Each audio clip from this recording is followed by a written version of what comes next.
लोगों ने last session में जो डिस्कस किया था वो हम लोगों ने यहाँ पे देखा था कि हमारे पास CSS और JS वाले फोल्डर में हमने बूटस्ट्रैप से रिलेटेड जो फाइलें थी वो हमने रखा था, क्योंकि बूटस्ट्रैप जो हमने डाउनलोड किया था उसकी CSS और JS की फाइल को हमने इन फोल्डर में रख करके यहाँ पे हमने अटैच किया था बूटस्ट्रैप min डॉट CSS जो CSS वाले फोल्डर में दिया गया था। और ग्रिड को हमने समझा था कि अगर हमें बहुत एक्स्ट्रा लार्ज या एक्सेल वाली साइज पे हमें क्या कॉलम का रेशियो रखना है, लार्ज स्क्रीन पे क्या कॉलम का रेशियो रखना है, या फिर हमें मीडियम डिवाइस पे क्या कॉलम के रेशियो रखने हैं, ये सारी चीज़ें हम लोगों ने देखा था कि किस तरीके से ये काम करेगा। इसी के बाद हम लोगों ने देखा था टेबल में कि टेबल को कैसे हम डेकोरेट करेंगे। अगर हम यहाँ पे टेबल की क्लासेस नहीं लगाते हैं तो फिर ये किस तरीके से दिखाई देगा, अगर आप देखेंगे तो कुछ ऐसा दिखाई दे रहा है। लेकिन यही चीज़ अगर हमने यहाँ पे टेबल की क्लासेस अगर मैं यहाँ पे लगाऊंगा तो क्या दिखेगा, कंट्रोल एक्स से एक तो हमारा ये बेस क्लास होती है जो टेबल को 100% विड्थ में लगा देगा। और इसी में अगर हमें टेबल स्ट्रिप, जैसे यहाँ पे टेबल स्ट्रिप दिया है, टेबल स्ट्रिप में क्या होगा कि एक रो का कलर दूसरा रहेगा, दूसरे रो का कलर दूसरा रहेगा। अगर हम यहीं पे इसका कलर चेंज करना चाहें इसके बैकग्राउंड का तो हम कलर का बैकग्राउंड चेंज कर सकते हैं।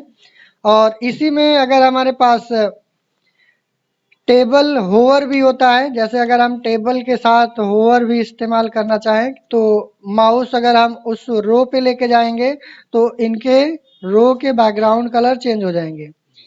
तो टेबल से रिलेटेड हम टेबल होवर भी कुछ इस तरीके से यूज कर पा रहे थे।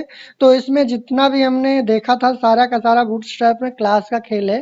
क्लास हमें देखना है, समझना है, कैसे लगाना है, उसी को हम लोग समझेंगे इसमें कि कैसे काम करा। तो आपने टेबल ओवर देखा कि टेबल ओवर लगाने से कोई ज़रूरी नहीं कि टेबल स्ट्रिप लगाइए तभी टेबल ओवर काम करेगा, या टेबल बैक का कलर लगाएंगे तभी आपका टेबल ओवर काम करेगा। आपका उस तरीके से भी आप टेबल ओवर लगाएंगे तो काम करेगा। यहाँ पे इन्फो भी आप हटा सकते हो, तब पर भी आपका टेबल ओवर काम करेगा, केवल बैकग्राउंड कलर चेंज हो जाएगा बस। स्ट्रिप्ट आपने लगाया था तो कलर एक छोड़ के एक अलग आ रहा था। टेबल ओवर का काम अलग है, टेबल का काम अलग है। देखिए टेबल का काम, तो टेबल हमारी बेस क्लास है, ये रहेगा तभी आपका टेबल ओवर काम करेगा, टेबल स्ट्रिप्ट काम करेगा, या फिर टेबल इन्फो काम करेगा, टेबल डार्क, टेबल डेंजर, ये सारी चीज़ें आपका तभी वर्क करेगा जब हमारा टेबल का बेस क्लास लगेगी तब। तो इस तरीके से हमारा जो है टेबल ओवर वर्क करेगा। अगर हमें इसमें फॉन्ट का कलर चेंज करना है तो यहाँ पे टेक्स्ट भी हमारे पास होता है, टेक्स्ट डेंजर अगर हम करेंगे तो यहाँ पे टेक्स्ट डेंजर यहाँ पे क्या करेगा, ये फॉन्ट का कलर चेंज कर देगा। अगर आपको बैकग्राउंड का करना है तो बीजी कर सकते हो, टेबल कर सकते हो। ऐसे ही आपको टेक्स्ट का करना रहेगा तो टेक्स्ट डेंजर है, टेक्स्ट इन्फो है, टेक्स्ट सक्सेस मिलेगा।